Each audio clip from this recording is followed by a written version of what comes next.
May 4 Keralam വിധി എഴുതിയതറിയുന്ന ആ ദിനം കടന്നു വരുമ്പോൾ രാഷ്ട്രീയ കേരളം ഒന്നടങ്കം ഉറ്റുനോക്കുന്നത് മധ്യ കേരളത്തിലേക്കാണ്. അവിടെ ഒരു തരംഗം ആഞ്ഞടിക്കുകയാണ് എന്ന് രാഷ്ട്രീയ നിരീക്ഷകർ വിലയിരുത്തുന്നുണ്ട്. UDF ക്യാമ്പുകളിൽ ആത്മവിശ്വാസം വാനോളമായി ഉയരുമ്പോൾ ഇടതുപക്ഷ കോട്ടകളിൽ ഇന്നും മൂകതയാണ്. എന്നാൽ ഈ തെരഞ്ഞെടുപ്പ് ഫലം ഏറ്റവും കൂടുതൽ നെഞ്ചെടുപ്പേറ്റുന്നത് കേരള കോൺഗ്രസ് മാണി ഗ്രൂപ്പിനെയാണ്. 11 സീറ്റ് നഷ്ടപ്പെടുമോ എന്ന ഭയം അവരിലുണ്ട്. ചരിത്രപരമായ തകർച്ചയുടെ വക്കിലാണോ മാണി ഗ്രൂപ്പ് എന്നതും പിടിച്ചു നിൽക്കാനാവാതെ ജോസ് കെ മാണിയും റോഷി അഗസ്റ്റിനും ഉലയുകയാണോ? അതെ, എക്സിറ്റ് പോൾ ഫലങ്ങൾ പുറത്തു വരുമ്പോൾ മാണി ഗ്രൂപ്പിന്റെ കണക്കുകൂട്ടലുകൾ പിഴക്കുന്ന കാഴ്ചയാണ് കാണുന്നത്. UDFിലേക്ക് തിരികെ മടങ്ങാനുള്ള സുവർണാവസരം കളഞ്ഞുകുളിച്ചതിൽ ഇന്ന് ജോസ് കെ മാണി പശ്ചാത്തപിക്കുന്നുണ്ടാവും. മധ്യ കേരളത്തിലെ രാഷ്ട്രീയ പ്രഭുക്കന്മാരായിരുന്ന മാണി ഗ്രൂപ്പ് ഇന്ന് അപ്രസക്തരാവുന്ന കാഴ്ചയാണ് നമ്മൾ കാണുന്നത്. ഇത്തവണ മത്സരിച്ച 12 സീറ്റുകളിൽ കേവലം 2 മാത്രമാണ് പാർട്ടിക്ക് ഇന്ന് നേരിയ സാധ്യതയെങ്കിലും കൽപ്പിക്കപ്പെടുന്നത്. മറ്റെല്ലാ സീറ്റുകളിലും തിരിച്ചടി അവർ മണക്കുന്നുണ്ട്. ഇതിൽ ഏറ്റവും ഞെട്ടിക്കുന്നത് മന്ത്രി റോഷി അഗസ്റ്റിന്റെ അവസ്ഥയാണ്. ഇടുക്കിയിൽ മന്ത്രി പരാജയപ്പെടുന്ന എക്സിറ്റ് പോളുകൾ വിധി എഴുതി കഴിഞ്ഞതാണ്.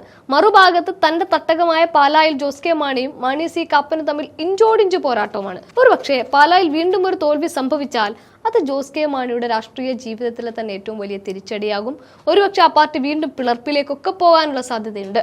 കയ്യിലുണ്ടായിരുന്ന കോട്ടയം പാർലമെന്റ് സീറ്റ് ജോസഫ് വിഭാഗത്തിന് മുന്നിൽ അടിയറവ് വെച്ചതോടെ തന്നെ തകർച്ചയുടെ ലക്ഷണങ്ങൾ കണ്ടു തുടങ്ങിയതാണ്. പാർട്ടിക്കുള്ളിലെ ആഭ്യന്തര കലഹങ്ങൾ പുകഞ്ഞുകൊണ്ടിരിക്കുകയുമാണ്. പാർട്ടി തീരുമാനിക്കുമെന്ന് പാലായിലെ സ്ഥാനാർത്ഥി ജോസ് ആയിരിക്കുമെന്ന് പ്രഖ്യാപിച്ച റോഷി അഗസ്റ്റിന്റെ നടപടി അണികൾക്കിടയിൽ വലിയ അമർഷം ഉണ്ടാക്കുകയും ചെയ്തിട്ടുണ്ട്. പ്രത്യക്ഷത്തിൽ ഇരുവരും മൃദു സമീപനം സ്വീകരിക്കുന്നുണ്ടോ എങ്കിലും ഉള്ളിൽ പ്രതിസന്ധി പുകയുകയാണ്. റോഷിയും ജോസും പരാജയപ്പെടുന്ന ഒരവസ്ഥ ഉണ്ടായാൽ അത് പാർട്ടികളെ പിളർപ്പിലേക്ക് തന്നെ പോകും. നിലവിലെ സാഹചര്യത്തിൽ കാഞ്ഞിരപ്പള്ളി മാത്രമാണ് അവർക്ക് ആശ്വാസം നൽകുന്ന ഒരു സീറ്റ്. റാന്നിയിൽ നേരിയ സാധ്യത കാണുമ്പോൾ പൂഞ്ഞാറിലും ചങ്ങനാശ്ശേരിയിലും തോൽവി ഏതാണ്ട് ഉറപ്പായി കഴിഞ്ഞിട്ടുണ്ട്. KM മാണി എന്ന അധികായൻ ചോര നീരാക്കി വളർത്തിയെടുത്ത പ്രസ്ഥാനമാണ് ഇന്ന് നിലനിൽപ്പിനായി പതറുന്നത്. ഇടതുമുന്നണിക്കൊപ്പം ഭരണത്തിൽ പങ്കാളികളാണ് എന്നത് മാത്രമാണ് ഇപ്പോൾ അവർക്കുള്ള ഏക ആശ്വാസം. എന്നാൽ പാലാ നഗരസഭയും കോട്ടയം ജില്ലാ പഞ്ചായത്തും UDF പിടിച്ചെടുത്തതോടെ മാണി ഗ്രൂപ്പിന്റെ തറവാട് മുറ്റത്ത് പോലും അവർക്ക് ഭരണം നഷ്ടമായിരുന്നു. ഏറ്റവും വൈകാരികമായ മറ്റൊരു വിഷയം KM മാണിയുടെ സ്മാരകമാണ്. അദ്ദേഹം മൺമറഞ്ഞ് 7 വർഷം പിന്നിടുമ്പോഴും ഒരു തറക്കല്ലിടാൻ പോലും ജോസ് കെ മാണിക്കോ ഇടത് സർക്കാരിനോ സാധിച്ചിട്ടില്ല. അത് അണികൾക്കിടയിൽ വലിയ പ്രതിഷേധത്തിനൊക്കെ കാരണമായിട്ടുണ്ട്. സർക്കാരിൽ നിന്ന് വേണ്ടത്ര പിന്തുണ ലഭിക്കുന്നില്ല എന്ന പരാതിയും ഈ പാർട്ടിക്കുള്ളിൽ ശക്തവുമാണ്.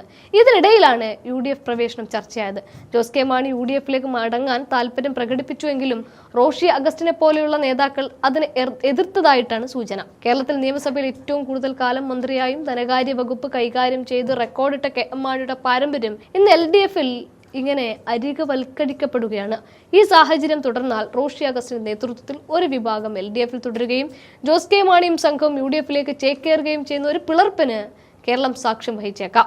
പാല എന്ന വികാരം ജോസ് കെ മാണിക്ക് വിട്ടുകൊടുക്കാൻ UDF തയ്യാറായാൽ മുന്നണി മാറ്റത്തിന് അദ്ദേഹം മടിക്കില്ല. ബാക്കിയൊക്കെ 4-ാം തീയതിക്ക് ശേഷം നമുക്ക് കാണാം.